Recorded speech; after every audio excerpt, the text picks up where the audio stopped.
뒷산 돌탑 아래를 파봐라. 혼자 가야 해. 장모님의 떨리는 목소리가 병실을 가득 채웠습니다. 민규를 찾지 마라. 절대로. 박상철이 오면 아무것도 주지 마. 산소 마스크 너머로 간신히 들리는 말씀에 저는 고개를 끄덕였죠. 내가 진짜 아들이다. 현우야, 피는 멀지만 마음은 가장 가까운 내 아들. 충격적인 고백에 제 손이 떨렸습니다. 3년간 그토록 저를 무시하던 장모님이 마지막 순간에 왜 이런 말씀을 하시는 걸까요? 안녕하세요. 저는 정현우입니다. 38살의 평범한 아니 평범했던 회사원이었죠. 지금부터 들려드릴 이야기는 제가 대기업 엘리트에서 무시받는 대릴 사위가 되고 결국 300년 전통의 진정한 계승자가 되기까지의 믿기 힘든 사연입니다. 여러분도 가족을 위해 자존심을 버린 적이 있으신가요? 저처럼 처가의 냉대를 견디며 살아본 적이 있으신가요? 시작하기 전에 간곡히 부탁드립니다. 구독과 좋아요 버튼을 꼭 눌러주세요. 여러분의 작은 관심이 저 같은 사람들의 이야기를 더 많이 전할 수 있는 힘이 됩니다. 제발 한 번만 눌러주시면 정말 감사하겠습니다. 어느 무더운 여름, 저는 또다시 서울 강남의 사무실을 나와 충북 영동으로 향하는 버스에 몸을 실었습니다. 에어컨이 시원하게 돌아가는 버스 안에서도 제 등은 땀으로 흠뻑 젖어 있었죠. 긴장 때문이었습니다. 매주 금요일마다 반복되는 이 여정이 3년째 계속되고 있었지만 여전히 장모님을 만나는 건 고역이었으니까요. 휴대폰이 울렸습니다. 아내 지원이었죠. 여보, 버스 탔어? 응, 방금 출발했어. 오늘도. 미안해. 내가 3년 전에 쓰러지지만 않았어도. 맞습니다. 3년 전 지원이가 갑자기 쓰러져 뇌종양 진단을 받았죠. 수술은 성공했지만 후유증으로 계속 치료가 필요했습니다. 연봉 1억이 넘던 제 월급으로도 병원비를 감당하기 벅찼고 결국 장모님께 손을 벌릴 수밖에 없었죠. 처음 도움을 청하러 갔던 날이 생생합니다. 장모님은 차가운 눈빛으로 저를 훑어보시며 말씀하셨죠. 도와주겠다. 대신 조건이 있어. 매주 내려와서 양조장 일을 배워라. 그때부터 시작된 굴욕의 나날들이었습니다. 영동 터미널에 도착하자 뜨거운 열기가 얼굴을 때렸습니다. 택시를 타고 청산 양조장으로 향하는 20분 동안 저는 오늘은 어떤 모욕을 당할까 걱정했죠. 지난주엔 제가 만든 막걸리를 한 모금 마신 장모님이 그 자리에서 뱉어버렸습니다. 이게 막걸리야? 설거지 물이지. 대기업에서 엑셀이나 만지던 놈이 무슨 장인 정신을 알겠어? 300년 전통의 청산 양조장은 조선시대부터 이어온 곳이었습니다. 정조대왕이 직접 맛보고 극찬했다는 기록도 있었죠. 일제강점기 때는 일본인들이 빼앗으려 했지만 장모님의 시할아버지가 목숨 걸고 지켜냈다고 합니다. 6.25 전쟁 중에도 피난 갈 때 시누룩마는 품에 안고 갔다는 전설 같은 이야기도 있었죠. 대문을 들어서자 거대한 항아리들이 줄지어 서 있는 모습이 보였습니다. 발효되는 막걸리 특유의 새콤한 냄새가 코를 찔렀죠. 처음엔 역겨웠던 그 냄새가 이제는 익숙해졌지만 여전히 제 것은 아니었습니다. 왔냐? 장모님이 저를 보자마자 차갑게 말씀하셨습니다. 68세의 나이에도 허리는 꼿꼿했고 한복을 단정하게 차려입은 모습은 위엄이 있었죠. 대기업 다니던 놈이 막걸리나 제대로 만들 수 있겠어? 그날따라 장모님의 지적은 더욱 혹독했습니다. 쌀 씻는 것도 제대로 못하네. 물 온도가 틀렸잖아. 23도여야 하는데 25도야. 누룩 넣는 타이밍을 놓쳤어. 3초만 늦어도 맛이 달라진다고. 저는 이를 악물고 참았습니다. 지원이의 다음 달 병원비 500만 원을 생각하면 뭐든 견딜 수 있었죠. 하지만 자존심은 갈기갈기 찢어지고 있었습니다. 저녁 7시가 되어서야 작업이 끝났습니다. 온몸이 쑤셨죠. 그런데 장모님이 의외의 말씀을 하셨습니다. 오늘 저녁은 같이 먹자. 3년 만에 처음이었습니다. 보통은 혼자 라면을 먹었는데 밥상에는 정성스럽게 차린 음식들이 놓여 있었죠. 식사 중에 장모님이 갑자기 물으셨습니다. 막걸리 맛의 차이를 느끼기 시작했니? 아직은 잘 모르겠습니다. 장모님이 3개의 잔을 놓고 각각 다른 막걸리를 따르셨습니다. 맛봐라. 첫 번째는 시큼했고, 두 번째는 달았으며 세 번째는 뭔가 달랐습니다. 깊이가 있다고 해야 할까요? 세 번째가 특별합니다. 장모님의 눈빛이 잠시 부드러워졌습니다. 그래. 그게 300년 된 시누룩으로 만든 거다. 넌 이제 시작이야.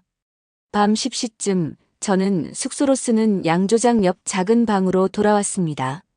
창밖으로 보이는 뒷산이 달빛에 은은하게 빛나고 있었죠. 저 산 어딘가에 돌탑이 있다는 걸 그때는 몰랐습니다. 갑자기 밖에서 이상한 소리가 들렸습니다. 장모님 방에서 나는 것 같았죠. 신음소리 같기도 하고. 저는 조심스럽게 문을 두드렸습니다. 어머님 괜찮으세요? 대답이 없었습니다. 불안한 마음에 문을 열었더니 장모님이 바닥에 쓰러져 계셨습니다. 얼굴은 새파랗게 질려 있었고 손으로 가슴을 움켜쥐고 있었죠. 어머님, 저는 즉시 119에 전화했습니다. 구급차를 기다리는 동안 장모님의 손을 꼭 잡았죠. 차갑고 마른 손이었습니다. 그 순간 처음으로 장모님이 그저 나이 든 노인이라는 걸 실감했습니다. 그리고 장모님이 희미하게 중얼거리는 소리를 들었습니다. 민규야, 미안하다. 엄마가. 민규, 누구지? 저는 의문을 품은 채 구급차에 올랐습니다. 병원에 도착한 후 3일이 지났습니다. 장모님은 중환자실에서 나오지 못하셨죠. 의사는 심근경색이 왔고 상태가 매우 위중하다고 했습니다. 지원이는 휠체어를 타고 와서 어머니 곁을 지켰습니다. 병든 몸으로도 밤새 어머니 손을 잡고 있는 지원이를 보며 가슴이 아팠죠. 여보, 내가 지킬게. 당신은 좀 쉬어. 아니야. 엄마가 깨어나시면 내가 먼저 보여야 해. 지원이의 고집을 꺾을 수 없었습니다. 저는 연락처를 뒤져 친척들에게 전화를 돌렸죠. 그런데 이상한 일이 있었습니다. 사무실 서랍에서 찾은 주소록에 민규라는 이름이 있었는데 전화번호 부분이 까맣게 칠해져 있었던 겁니다. 옆에는 절대 연락 금지라고 적혀 있었죠. 그 아래엔 희미하게 2003년 출소, 2008년 요양원 입원이라는 메모가 보였습니다. 넷째 날 새벽 4시 장모님이 깨어나셨습니다.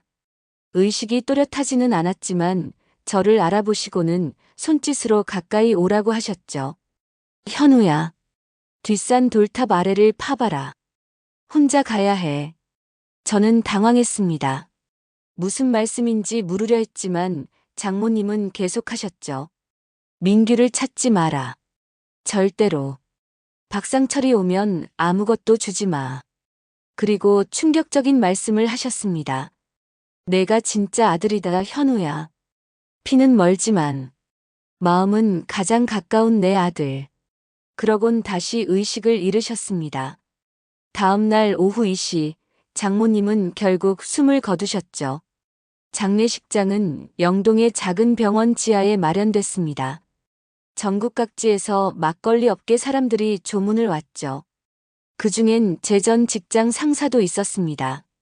현우야, 참 안 됐다. 그런데 언제까지 이러고 살 거니? 부장 승진 자리가 났어. 돌아와. 지원이가 휠체어에 앉아 우리 대화를 듣고 있었습니다. 제 자존심은 무너지고 있었죠. 하지만 지원이가 제 손을 잡으며 말했습니다. 여보는 이제 양조장 사람이야. 엄마도 인정하셨잖아.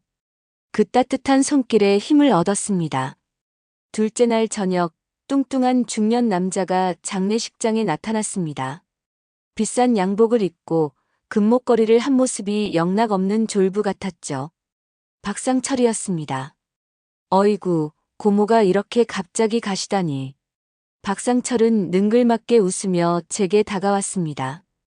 현우 씨죠? 저는 고모 조카 박상철입니다. 사실 몇 달 전부터 민규 형을 찾아다녔어요. 몇 달 전부터? 그럼 이미 계획하고 있었다는 건가? 무슨 말씀이신지. 뭐긴 뭐야, 이제 양조장은 제가 맡아야죠. 진짜 혈육인 민규 형을 모셔왔으니까. 순간 입구에서 휠체어를 탄 남자가 들어왔습니다. 40살이라고 하기엔 너무 늙어 보였죠. 알코올 중독으로 망가진 얼굴, 초점 없는 눈. 민규였습니다. 지원이가 충격받아 소리쳤습니다. 오빠가 있었어? 박상철이 득에양양하게 말했습니다. 20년 전에 음주운전으로 일가족 4명을 죽이고 5년 복역했죠. 출소 후엔 알코올 중독으로 요양원 신세. 하지만 여전히 장남이니까 상속 1순위죠. 민규가 멍하니 중얼거렸습니다. 엄마 어디? 미안해. 그 사람들한테 미안해.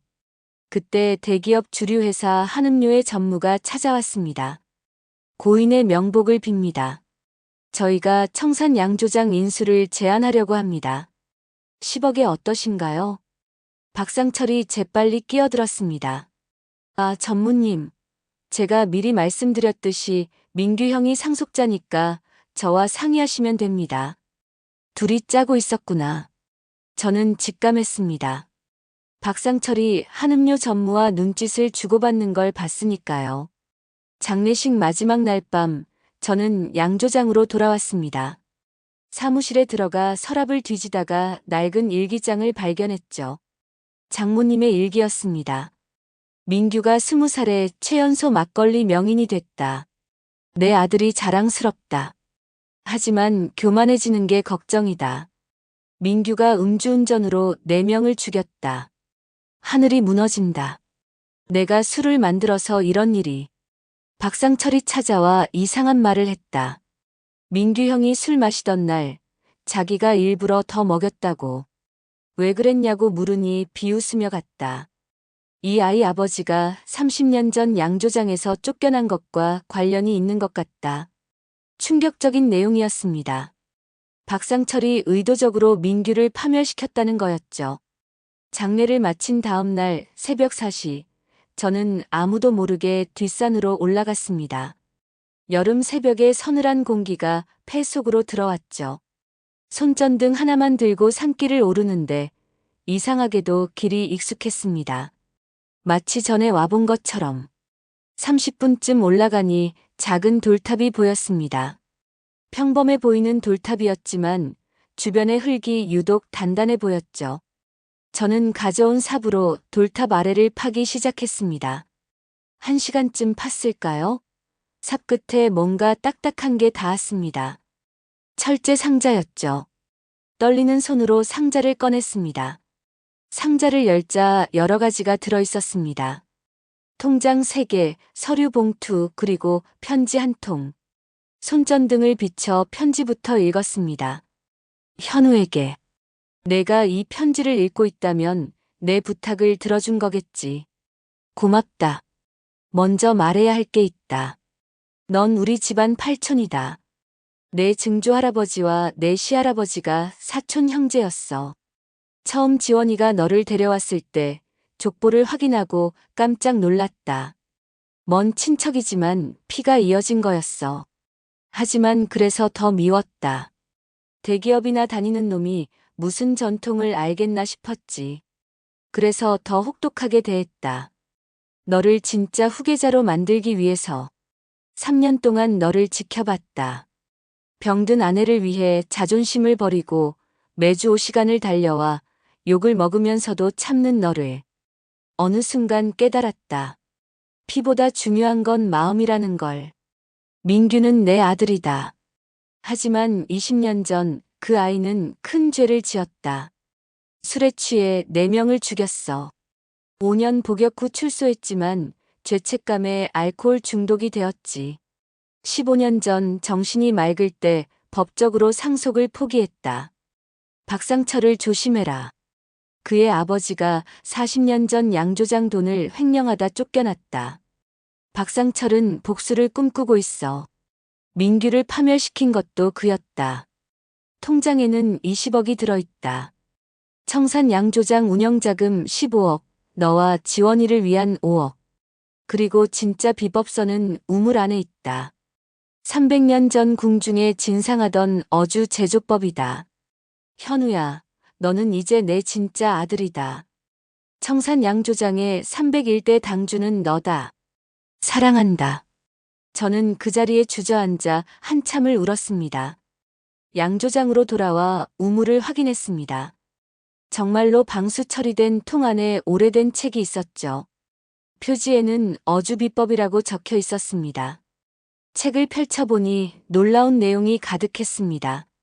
쌀과 물의 정확한 비율은 기본이고 달의 주기에 따른 발효 시기, 심지어 항아리를 두드리는 소리로 발효 상태를 확인하는 방법까지. 그리고 가장 중요한 건 300년 된 시누룩의 관리법이었죠.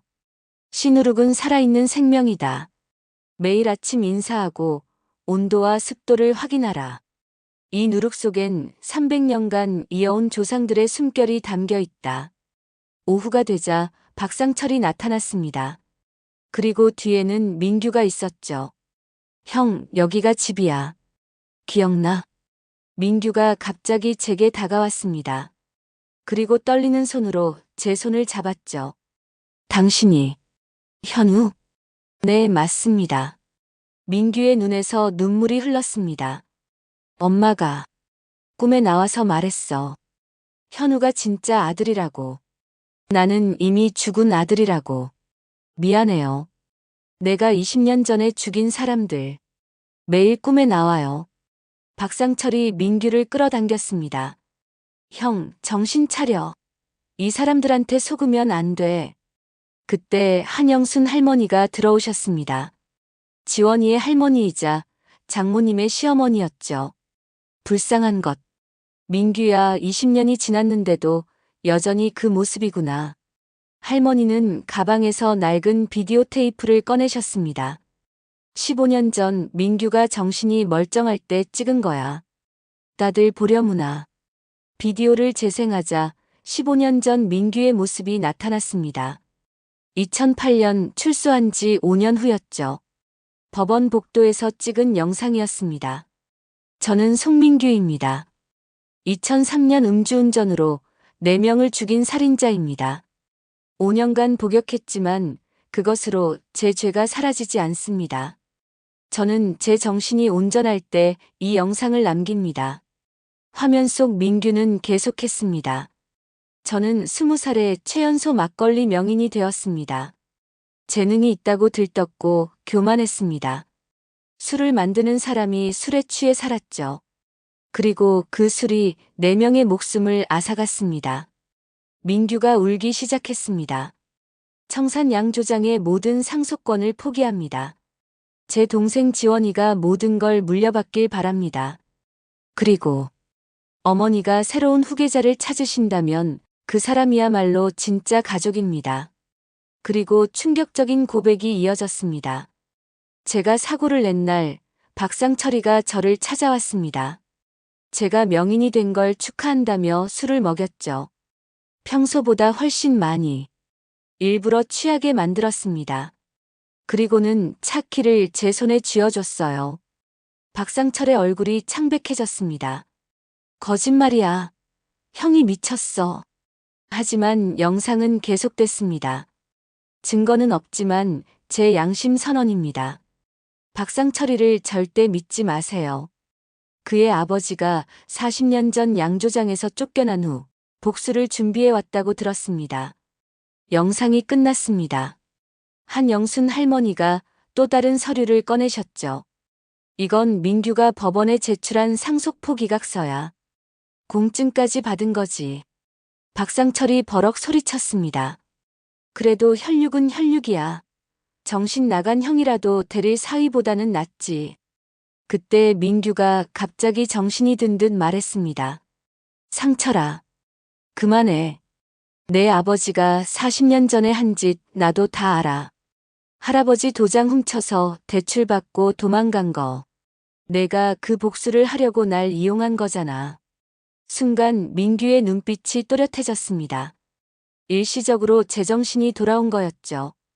현우 씨, 당신이 새 주인이에요. 어머니가 3년간 당신을 시험했다고 꿈에서 말씀하셨어요. 팔촌이지만 진짜 아들로 만들었다고. 그리고는 다시 눈빛이 흐려졌습니다. 미안해. 내가 죽인 사람들. 미안해. 한음료 전무가 다시 나타났습니다. 이번엔 변호사까지 대동했죠. 청산 양조장 인수권 결정하셨습니까? 저는 단호하게 말했습니다. 절대 팔지 않습니다. 300년 전통은 돈으로 살 수 없으니까요. 한음료 전무가 협박조로 말했습니다. 좋습니다. 우리가 바로 옆에 공장을 세워서 반값에 팔면 1년 안에 망할 겁니다.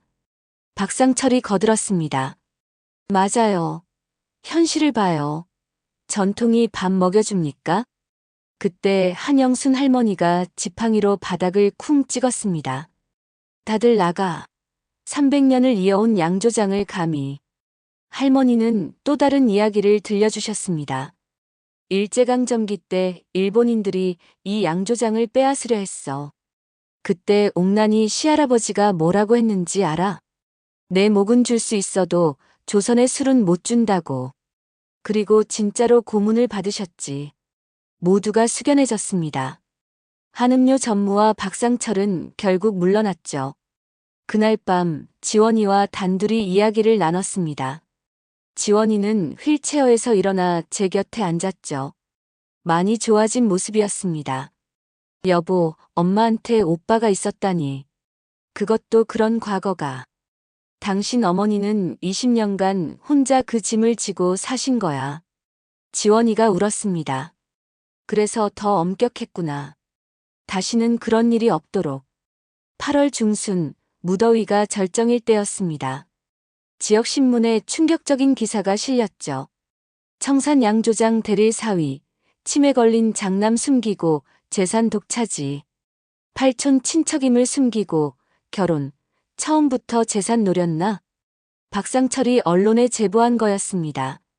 팔촌이라는 사실까지 왜곡해서 퍼뜨렸죠.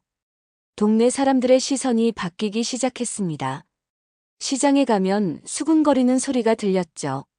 저 사람이 일부러 집안에 들어온 거래. 팔촌인 걸 숨기고 결혼했다니 사기 아냐? 억울했지만 일일이 해명할 수도 없었습니다. 사실 저도 팔촌인 걸 장모님 편지를 보고 알았으니까요. 설상가상으로 한음료가 정말로 옆 부지를 매입했습니다. 대규모 막걸리 공장을 짓겠다고 발표했죠. 그때 놀라운 일이 벌어졌습니다. 한음료 회장이 직접 찾아온 겁니다. 70대의 노인이었는데 카리스마가 대단했죠.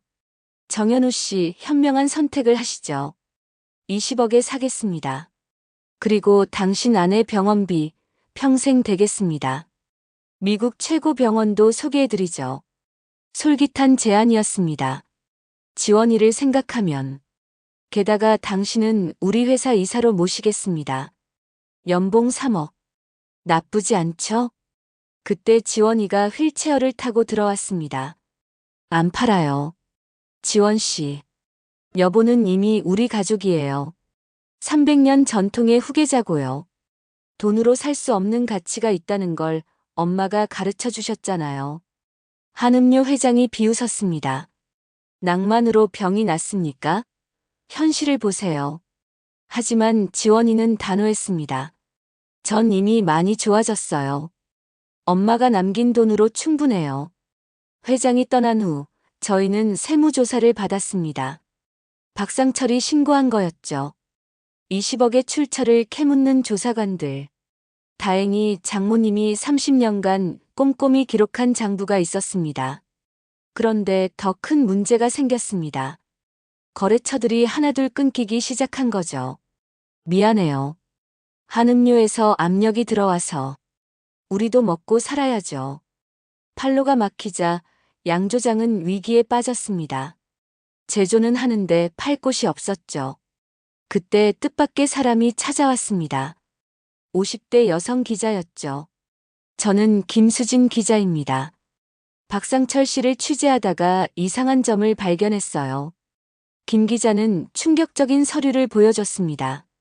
박상철 씨가 민규 씨 요양비를 15년간 횡령했더군요. 매달 300만 원씩 나오는데 100만 원만 내고 나머지는 착복했어요. 더 놀라운 건 다음이었습니다. 그리고 한음료 전무한테 5천만 원을 받았더군요. 청산 양 조장을 인수하면 10% 커미션 약속도 했고요. 증거가 확실했습니다. 통장 거래 내역, 녹취록까지. 그런데 더 중요한 게 있어요. 김 기자가 또 다른 서류를 꺼냈습니다. 박상철 아버지의 일기장을 구했는데 40년 전 계획이 다 적혀 있어요. 언젠가 내 아들이 청산 양 조장을 차지할 것이다. 민규를 이용하면 된다. 그 아이는 약점이 많으니까. 소름이 돋았습니다. 40년 전부터 계획된 복수였다니. 김 기자의 폭로가 있은 후 저는 반격을 준비했습니다. 한영순 할머니가 결정적인 도움을 주셨죠. 사실 또 다른 영상이 있어. 민규가 마지막으로 부탁한 거야. 할머니가 주신 비디오 테이프를 재생했습니다. 이번엔 요양원에서 찍은 거였죠. 날짜는 6개월 전이었습니다. 화면 속 민규는 일시적으로 정신이 맑은 상태였습니다. 저는 송민규입니다. 곧 다시 정신을 잃을 거예요. 그 전에 꼭 남기고 싶은 말이 있습니다. 민규가 카메라를 똑바로 봤습니다. 박상철이 저를 찾아왔어요. 양조장을 차지하는데 협조하면 평생 요양비를 대주겠다고 했습니다. 하지만 거절했어요. 제가 이미 상속을 포기했다고 했죠. 충격적인 고백이 이어졌습니다. 그러자 박상철이 화를 내며 말했어요. 어차피 정신 나간 형이니까 내 마음대로 할 거야 라고. 그리고는 제 요양비를 횡령하고 있다고 자랑했습니다. 민규의 눈에서 눈물이 흘렀습니다. 현우 씨가 새 주인이 되어야 합니다. 어머니가 편지를 숨겨놨을 거예요. 꼭 찾아주세요. 그리고 제가 죽인 네 분께 평생 속죄하겠습니다. 영상이 끝났습니다. 이제 확실한 증거가 생긴 거죠.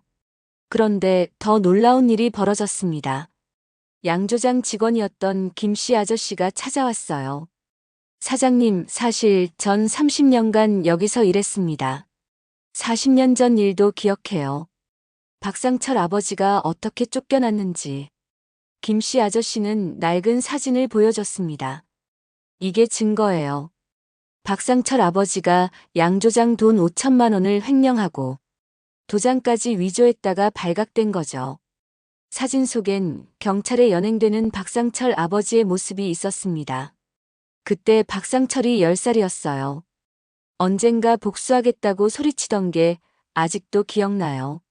며칠 후 저는 모든 증거를 가지고 검찰에 고발했습니다. 박상철을 횡령, 사기, 명예훼손 등으로요. 그리고 기자회견을 열었습니다. 김수진 기자의 도움으로 많은 언론이 모였죠. 저는 청산 양 조장의 새 대표 정현우입니다. 진실을 말씀드리겠습니다. 저는 차분히 모든 걸 공개했습니다. 장모님의 편지, 민규의 영상, 박상철의 횡령 증거까지. 300년 전통은 피로만 이어지는 게 아닙니다. 진심과 노력으로도 이어질 수 있습니다. 저는 3년간 그것을 증명했습니다. 여론이 완전히 바뀌었습니다. 박상철과 한음료에 대한 비난이 쏟아졌죠. 재판날이 밝았습니다. 법정은 방청객으로 가득했죠. 이 사건이 전국적 화제가 됐기 때문입니다. 박상철은 여전히 뻔뻔했습니다. 저는 가족을 위해 한 일입니다. 하지만 검사가 증거를 제시하자 말문이 막혔죠. 특히 민규 요양비 횡령 건은 변명의 여지가 없었습니다. 15년간 총 3억 6천만 원을 횡령했습니다. 민규 씨는 최소한의 치료만 받았고 나머지는 피고인이 착복했습니다. 그때 민규가 증인으로 출석했습니다. 약물 치료로 일시적으로 정신이 맑아진 상태였죠. 판사가 물었습니다. 증인은 박상철 피고인을 어떻게 생각하십니까?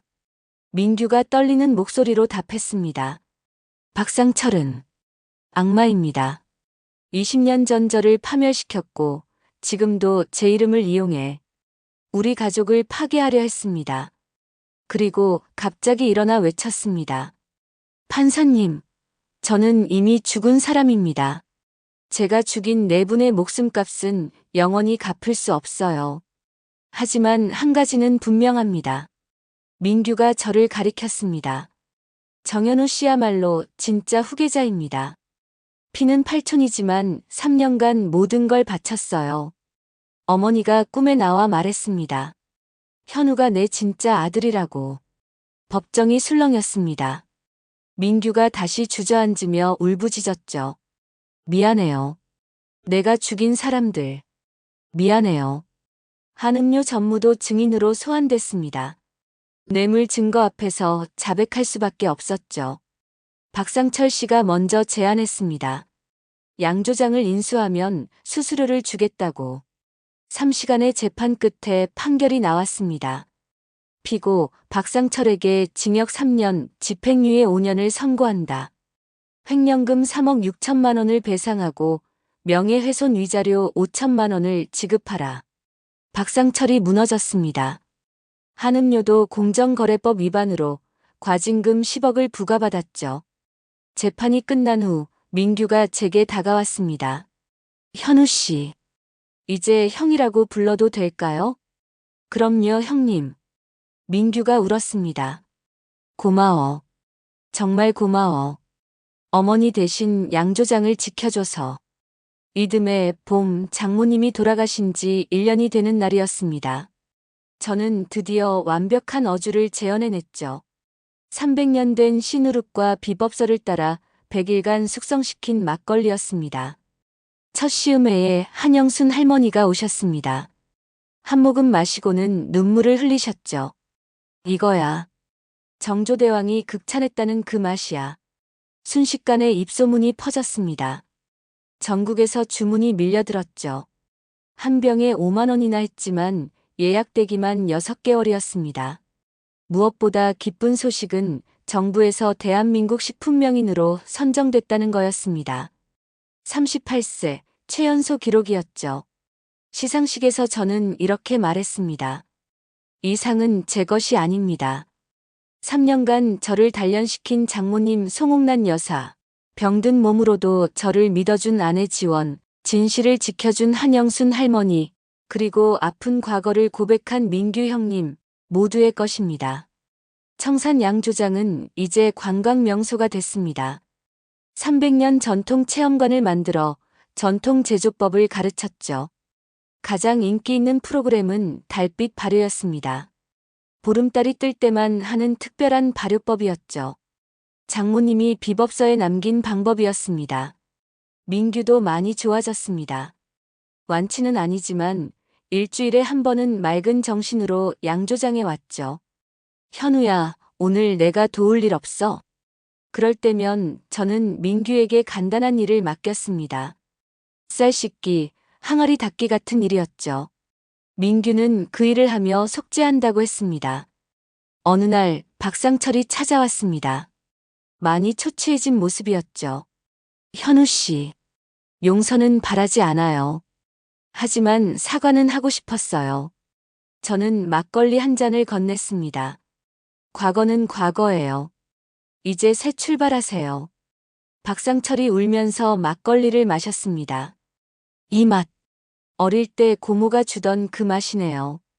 그때는 행복했는데. 지난주 지원이가 임신 소식을 알려왔습니다. 기적 같은 일이었죠. 여보, 우리 아이 이름 뭐로 할까? 장모님 함자를 넣어드리고 싶어요. 옥란의 란자요. 지원이가 제 손을 잡았습니다. 엄마가 좋아하실 거야. 하늘에서 지켜보고 계실 거야. 그리고 어제 놀라운 소식이 전해졌습니다. 청산 양조장이 유네스코 인류 무형문화재로 등재됐다는 거였죠. 오늘도 저는 새벽 5시에 일어나 양조장으로 갑니다. 300년 된 항아리들의 인사를 하고 씨누룩의 상태를 확인하죠. 이제는 의무가 아닌 사랑으로, 부담이 아닌 자부심으로, 그리고 10년 후를 꿈꿉니다.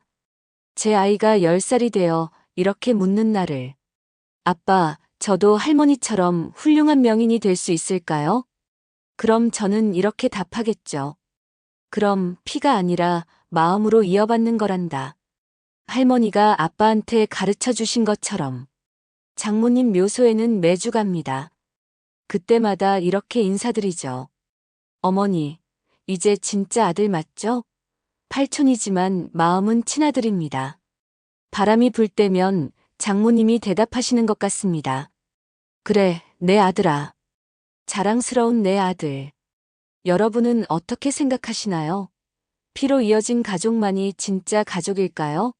아니면 마음과 노력으로 맺어진 가족도 진짜 가족이 될 수 있을까요? 저는 묻고 싶습니다. 3년간 굴욕을 참고 전통을 지킨 제가 바보 같아 보이시나요?